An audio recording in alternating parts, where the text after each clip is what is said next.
Show where there are no penalties, nothing is offside, and everything is fair game. This is The Gloves Are Off.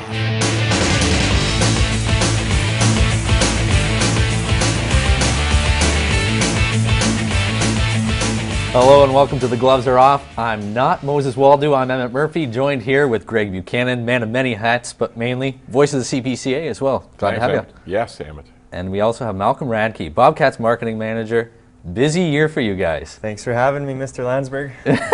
So, it's quite the year for you guys. 30th anniversary of the Lancers coming to town. Just tell me about the schedule that's building up. Yeah, lots going on. The league officially released its schedule last week, so with that, quite a few exciting things coming on. As you touched on, 2012, 2013 will be our 30th year. So honoring the Lancers, the Blazers, teams of past years with an alumni game. Obviously, the News of Hockey Day in Canada will be involved with that, with a game on Saturday night against the Bonnyville Pontiacs, our rival, of course. Home opener this year is on the Saturday instead of the Friday, so we have all day to pump that up. And we're also actually doing an exhibition game in Wainwright. So lots of cool things happening for us, lots of entertaining things for, I guess, our fans to look forward to. And so for Greg, you're a huge part of the sports scene here. Just how much of a change has it been for the Bobcats from a year ago when they were going under? Well, yeah, it was scary a year ago because once that Junior A program leaves Lloydminster, it's never going to come back. And that's what people had to realize, that, oh, well, they'll leave and another team will come in. No, it won't happen like that. So it's great to see 30 years, and it kind of dates me. I kind of remember the Lancer days. I remember Kelly McCrimmon coaching them, there's some great teams, great players in the past, and that rivalry between the Lancers and Weyburn back in the day. I wasn't here back then, but growing up in Regina, I hated coming up to Lloyd playing against them. So there is a history worth celebrating, and you think there's one building here right now?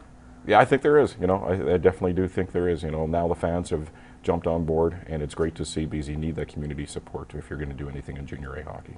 And what's the team looking like for next year? A lot of changes. Yeah, a lot of changes. It's going to be a young team. Ryan and Kyle promise one thing, that they're going to work hard, right? A lot of imports, obviously, based on where Ryan's from, BC, and originally from Saskatchewan. Young team, but it'll be his guys, so he'll be comfortable with this roster. They don't like using the word rebuild because it's just the AJHL, right? But I think they'll be a good team. A few pretty key returning guys locally, and then I guess from here, 1 year with these guys, and then 2 years from now it's his team, and he's really contending. And it's a very busy year for the sport of chuck wagon racing. CPCA, it's been a crazy year. Devin Mitswing coming in as defending champ. Tough trouble, but his dad's doing great. Yeah, it's been kind of Mitswing's story so far. It's either Ray winning day money or Devin winning day money. Devin's kind of a driver. Either he's going to win it all on a given day or he's going to knock down a couple of barrels, and he's had a little bit of both this season. But that good evidence of the depth of the Mitswing barn as they go to Calgary for 10 days now. And so what do you think has been the biggest story, other than the Mitswings this year for CPCA I think more than anything, like we talked about last year, is it's such a level playing field. Friday night, Gordon McCallum and Bob Van Eaton won day money. I know because it was kind of rain shortened more or less than the last three heats were rained on. But at the same time, it's a level playing field. There's drivers like Lane Bremner that's in the top 10 right now, BJ Carey in the top 5 in the Sega Pro Tour standings. And there's so many good kids out there and young guys that are coming up in the association. They're now coming to the forefront. Can't overlook Outriders too. Rory Gervais hurt, leaving the door open for one of your Bobcats, Casey Knight. That's right. So what's it been like for Casey riding there? And Good, yeah. He's a very, very busy kid. We don't hear much of him in the summer because, like you said, he's busy. He's doing really well this year, though. Like when I've talked to him, he's gearing up for the Calgary Stampede this weekend, second overall, and making a lot of money. So I mean, he's happy. He sounds like he's really living the dream.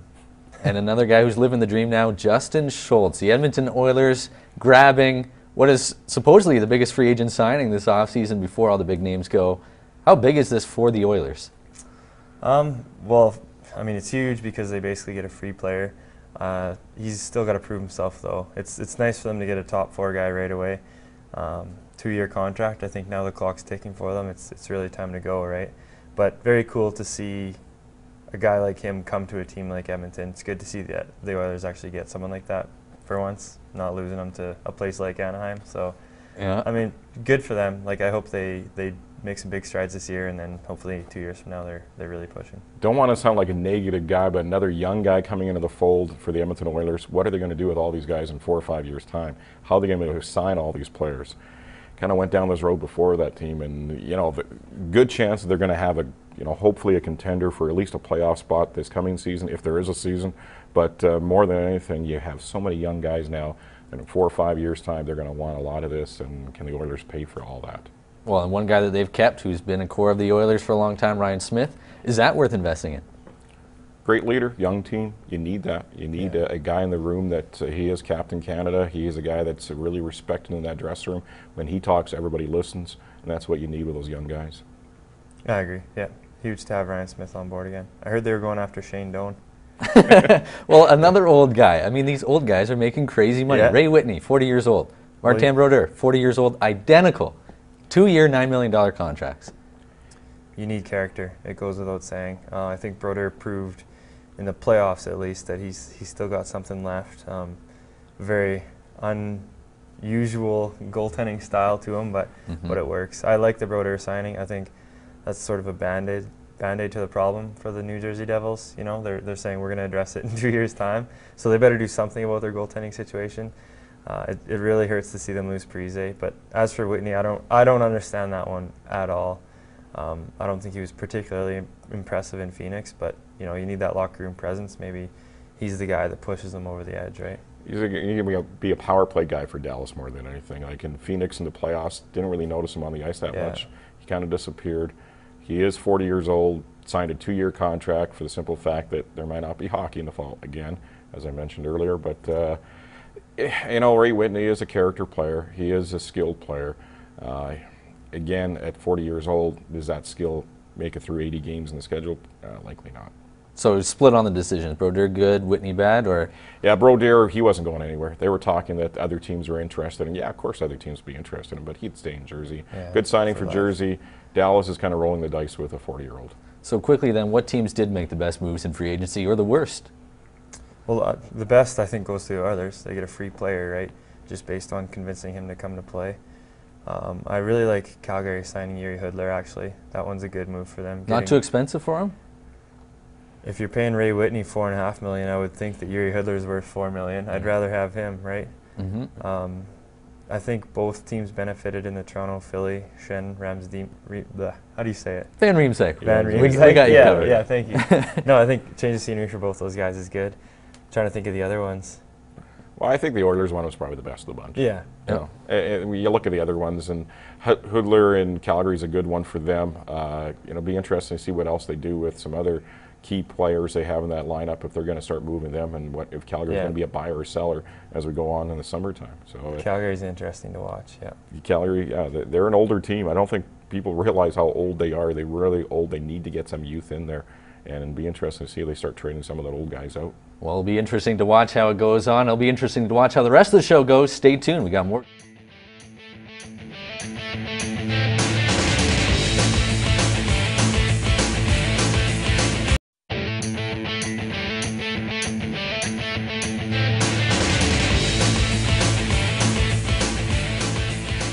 Welcome back to The Gloves Are Off. We've had a great show for you. More to come. CFL season, the first week underway. How are the teams looking, and specifically the Riders? Huge win for the Riders. Really good to see them doing well. And what was clicking so well for them? What did you like? Well, they lost Fantuz, right? And everyone sort of thought that'd be a huge loss, but their other receivers stepped up. Dressler obviously had a huge game. We were saying Rob Baggs back, Chris Getzlaff was there, right? They still have the three of them, which seem to be carrying the weight. Darian Durant's playing like he should. New head coach has got him fired up to play. Yeah, the O-line looked good. They gave Durant time. I like how they used Dressler coming out, those swing passes coming out of the backfield, and with his speed, and he gets in stride, he's hard to stop. Sheets looked really good. I think we may have found a running back there. Yeah. And our defense looked okay. Hamilton didn't look very good. Henry looked like Henry has been the last few years here. So was our defense that strong or Hamilton that weak? Kind of a combination of both. So you liked how some of the individual players were playing. Do you like the coaching strategy that's been implemented? Oh, definitely. I like how our offense clicked. You know, we had a lot of different looks in the offense. We didn't have that last year. So sometimes you have a little bit of a different perspective on things, and the coach brings in different perspective that gives you a different look too. Anything surprise you though? No, like I didn't actually get to watch the game, but I guess from what I saw of the highlights, and it just seemed like a team that was on the same page for once. Like I think communication there was key on special teams, offense, defense. Like everything's clicking for them. They're not getting out coached like they were last year, and the guys seem ready to play. So excited for the year to come. Any other teams in the league surprising you for better or worse so far? Not a big surprise. BC looks really strong. Yeah. Calgary looks better than I thought they would. The Eskimos, I think I kind of lucked one out against Toronto. Only scored one touchdown of that. I think their offense is going to give them a whole lot of troubles. I like the Riders' chances of finishing second in the West. Mm-hmm. Well, I think the Ticats are happy because they're in a 4-way tie for first still. Pretty crazy how all the Eastern teams lost. I thought that with Ricky Ray and Henry Burris moving over there that there'd be a little bit of shift in power, but apparently not so. You got those new quarterbacks stepping in and playing well in Calgary, and obviously BC continually. They're getting better and better. So You pointed it out. The East, they're crap. Is that going to stay all season long? Any team going to come through from there? Well, I think eventually Ricky Ray is going to find the offense and get it going in Toronto. Their defense is going to still be suspect. Montreal's getting older. I don't know if AC still has it in Montreal. But Montreal and Toronto should contend in the West or in the East. Winnipeg, I wasn't a big fan of Winnipeg last year, and they got to the Grey Cup. Yeah. So who knows? I don't see why Winnipeg wouldn't get a lot better. Montreal, to me, is a team that knows how to win, right? No matter what, they're going to get it done. Well, Winnipeg surprised you last year, but it seems they've had a lot of internal issues throughout the end of last season and the off season. Is that a cause for concern? If you're a Bombers fan, probably. I'm a Riders fan, so I kind of like to see them get a little areas of concerns. But Winnipeg is a different kind of ball club, and I think they thought getting rid of Willis is going to, kind of fix things in the dressing room. And it's only one game, so you don't win in July and you don't lose in July. So we'll see what how they fare after Labor Day. Yeah, they need that fan support. They need that Swaggerville like they had last year. It was neat to see a team like Winnipeg, small market, catch on, right? They're like the Riders of the East. They need to bring it together. Well, one guy who knows how to win, Tiger Woods, wins again on the weekend. Is he back? The question that's always asked when he's contending. We ask that all the time. And I think everybody wants him to be back. Everybody wants him to be the big name in golf again, and on Sunday everybody's watching him. Unless he wins a major, no, he's not back. I don't think he's back either. I think golf's the kind of sport nowadays where it's hard to stay on top consistently for that long. There's so many people chomping at the bit, pushing him, younger guys, right? It's nice to see him win. It's nice to dream that he'll be back and win 5 in a row. Maybe he will, but I don't think so. I don't think he's back. I don't think there's one player consistent enough That's right. that has been winning tournament after tournament to give him a run for his money, or, of course, himself, too. So basically, really just an easy storyline for media guys like myself to hitch on to a guy, look at one guy for the year. But just not the media, it's the sponsors. You look at the money that the sponsors are throwing towards the PGA when he was wearing his red shirt on Sunday and he was winning all those tournaments. Everybody was jumped right in there. And when you watch the coverage, you didn't even know there's anybody else playing because they had the camera on him from first hole to the 18th hole. Yeah, that's just who he is. But, at the same time, Tiger Woods isn't as good as he used to be. Like, even if you look at the Tiger Woods golf new game, right? My roommate had it out the other day. He's not even the only guy on the cover anymore. Like, there's 2 or 3 golfers on there. So I think in general the sport's shifting. But like you said, he's got a brand behind him. So. Well, what do you want to see the sport do? Do you want Tiger to be the guy on top, or do you want this rivalry where you'll have a bunch of guys contending? It'd be great to see about 3 or 4 guys on a regular weekend. They're always contending. They're always a little bit of competition between the two. But golf and the players in golf are so vanilla, so plain for the most part that you don't have one player like back in the old days, John Daly, that would stand out. And he was never in contention, but at least he was a storyline. We don't have those storylines in golf anymore. Yeah, the personalities, right? Yeah. The closest thing being McIlroy, maybe. That's why people like him more than Luke Donald? Yeah, it could be. Bubba. Bubba's kind of a character too, but they don't even play that up that much. And Bubba's not consistent enough. After he won the Masters, he just kind of disappeared for a couple of weeks. So nice to see somebody that actually has a bit of personality and can add, maybe add a little controversy if you can add controversy in golf. Well, Toronto Raptors are trying to add a personality, a Canadian, Steve Nash.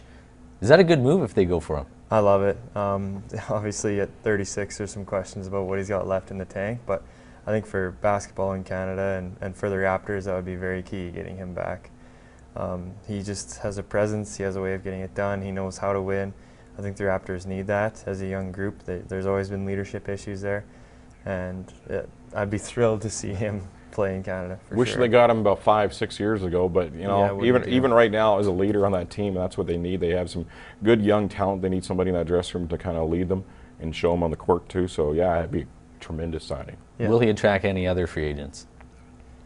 I don't think, not so much that, but the big problem with basketball players going to Toronto is that they put in their 2 or 3 years and then they head back down south to the States, right?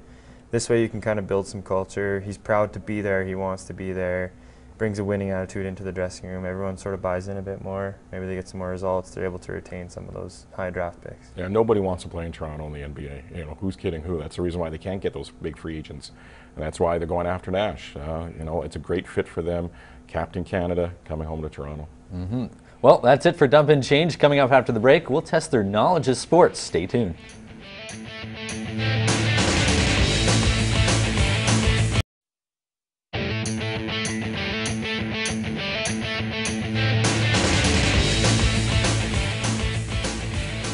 Welcome back to The Gloves Are Off. We've got over-under for you, and we've been talking about the old guys in the NHL today. Teemu Selanne's 42nd birthday. So, first question I have for you. He has the rookie record for most NHL points in a season. How many points did he have? Greg, you're up first. Rookie season in Winnipeg, the Finnish Flash.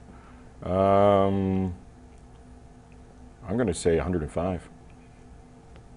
It's got to be over. Over is correct. He had 132 points, 76 goals that year. I was thinking 115 or so. yeah. No, that was an impressive year. And another guy who had an impressive year in another sport, Adam Oates, was quite the lacrosse player. He's got the record for most points in an Ontario Junior A lacrosse game. Wow, look at you. Oh, yeah. How many points did he have in one game? One game. Okay, lacrosse, there's about 20 goals each team, so 13. I say he's over that. He had 29 points. Wow. 10 goals, 19 assists in one game. Wow. He was a 3-time MVP of the league. Jeez. He had lots of assists even in the sport, Multi-sport Not athlete. not a shooter. I would see. Well, 10 goals, I think, Yeah, we talked about Steve Nash as well. He's got the record, obviously, for most points by a Canadian in the NBA. This is going to be tough. How many points does he have in his career? In his career. So he's, what is he, 35 now? Yeah, 36. Yeah, so 36, 12 seasons. 1,840. It's got to be more than 1,000. You're correct. Well over that. Mike Baden upstairs said it was 16,000. It was 15,877. Wow. I believe that. So I'm going to make another tough one for you. He's the best Canadian in the NBA. Who had the second most points? How many points did the second best Canadian have? Who or how many? How many? Like total career? Total in the career. Yep. Did he have the record before Steve Nash? No, he did not. He Okay. played during the same time as Steve Nash. He has since retired. 12,000 ballpark. Say under. Under is correct. It was Rick Fox, and he just had over 8,000. Okay. Oh, really? So Steve Nash Jeez. clearly Yeah. ahead in that category. So Yeah. are we split? Is this a tie? Yeah. Yes, it is. All right, here we go. Game For the 5. win, Yeah. we're going to go to the AJHL. Oh. Brent Sutter Oh. has the record for most points in one season in the AJHL. How many points did he have? Red Deer Rustlers. You got it. We'll give you half a point for that. There you go. Time. Most points in one season? You One said? season. 175. That's a good guess. I was thinking right around there. I've probably seen the number. You probably have. You're quite involved. I want to say over, but I'm going to go with under.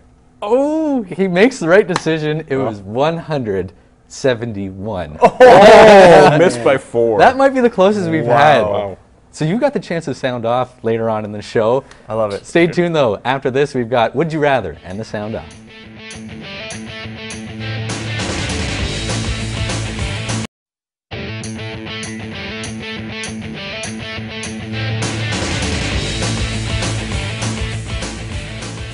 Welcome back to The Gloves Are Off. We've got Would You Rather. So we've been talking about Bobcats, CPCA.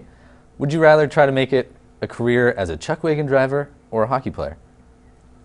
A year ago, I would have said hockey player, but after hearing some of Casey Knight's stories, I think those guys live the dream pretty good as well. So you're going chuck?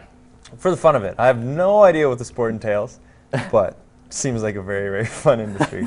I would take a hockey player. I don't like doing the chores. Don't like the It's pretty hard living too. You got to rely on some success. It's not a lot of, you don't make a whole lot of money chuck wagon driving. It's all about sponsors. What you make on the track and what you win on the track, that's just gravy. And every morning you wake up at 4 o'clock, 5 o'clock in the morning, you feed the horses before you feed yourself. So hockey players, I think you just kind of crawl out of bed and get to morning skate and go back to bed and get ready for a game. Yeah, hang the gloves up, get them dried off. Yeah. We got Colonial Days coming up, chuck wagon racing there, but would you rather go see Carly Rae Jepsen or Nazareth?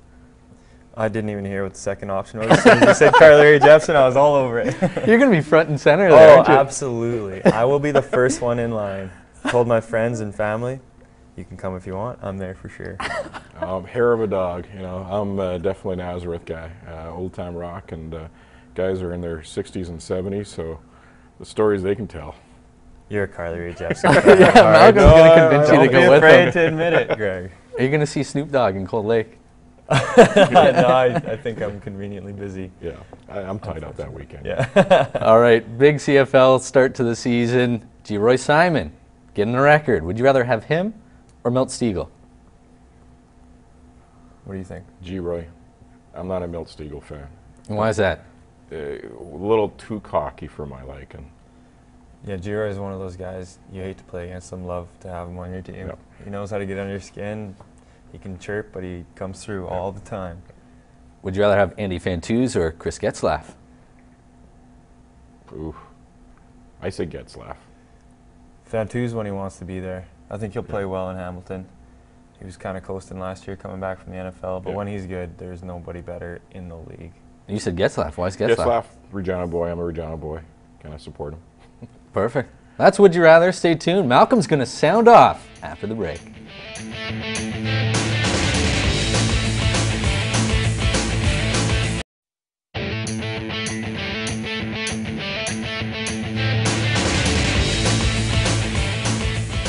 Welcome back to The Gloves Are Off. Malcolm Radke won over under, a little smarter than Greg today, so you've got the chance to sound off. Hit it. I'm going to sound off on all the Bobcat players that were here last Friday for their off-season training workout schedules, I guess, and seeing their fitness tests. I made a bet with a few of the guys that I can do more chin-ups than them, so we'll see how that turns out in September. Some beers on the line there. I think I can beat them, but some of them are in pretty good shape. But no, there's some of them that I want to see them in a little better shape when they come back in spring camp, in the fall. And I guess on a serious note, as a marketing guy, I have to plug what's going on. If you want to get your kids in front of our players, we have hockey schools beginning of August, 2 weeks. All the information's on our website. Season tickets are still available, of course. We're at about 500, so still a few good seats available if you act quickly. Like I said, home opener Saturday, September 8th, and Evening of Champions Thursday, September 6th. Wendell Clark and the gang will be in town. So quickly then, how are the Bobcats going to do this year? How are they going to do? Yeah. We're going to make playoffs, and it's going to be a hard-working team. But I don't really know yet. It is all up in the air. Do you believe it? Yeah, I believe so. They are going to be a hard-working team. You know, you have leaders like you mentioned, Casey Knight. He's a kid that brings his lunch bucket to the rink every night, so it'll be a hard-working team, so fans have to be happy with that. Perfect. That is The Gloves Are Off. Thanks for watching. Tune in next week.